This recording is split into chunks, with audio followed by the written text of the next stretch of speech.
20th, 2025. By the authority vested in me as President by the Constitution and the laws of the United States of America, I hereby order a freeze on the hiring of federal civilian employees to be applied throughout the executive branch. As part of this freeze, no federal civilian position that is vacant at noon on January 20th, 2025 may be filled, and no new position may be created, except as otherwise provided for in this memorandum or other applicable law. Except as provided below, this freeze applies to all executive departments and agencies regardless of their sources of operational and programmatic funding.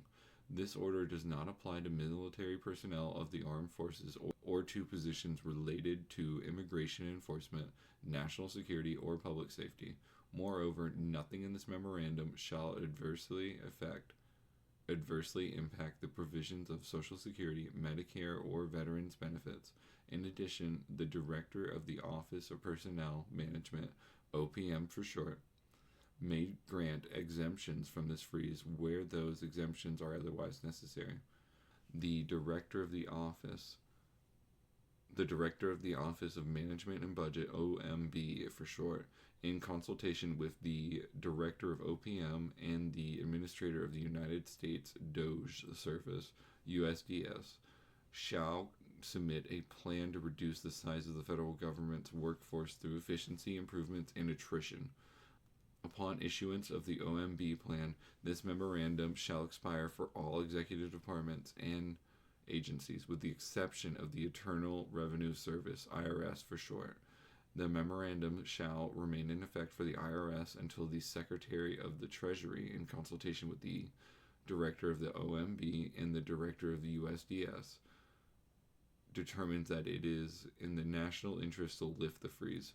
Contracting outside the federal government to circumvent the intent of this memorandum is prohibited.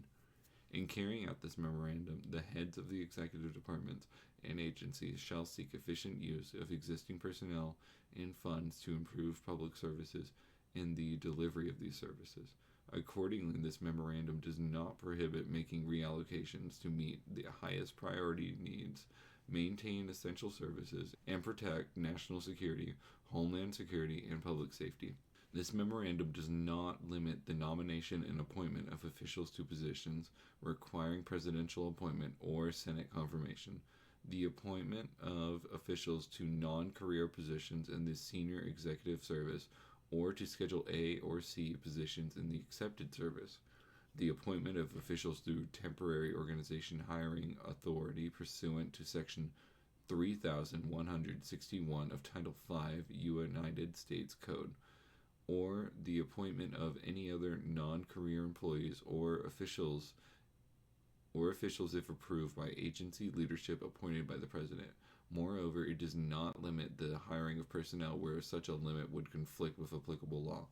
This memorandum does not abrogate any collective bargaining agreement in effect on the date of this memorandum.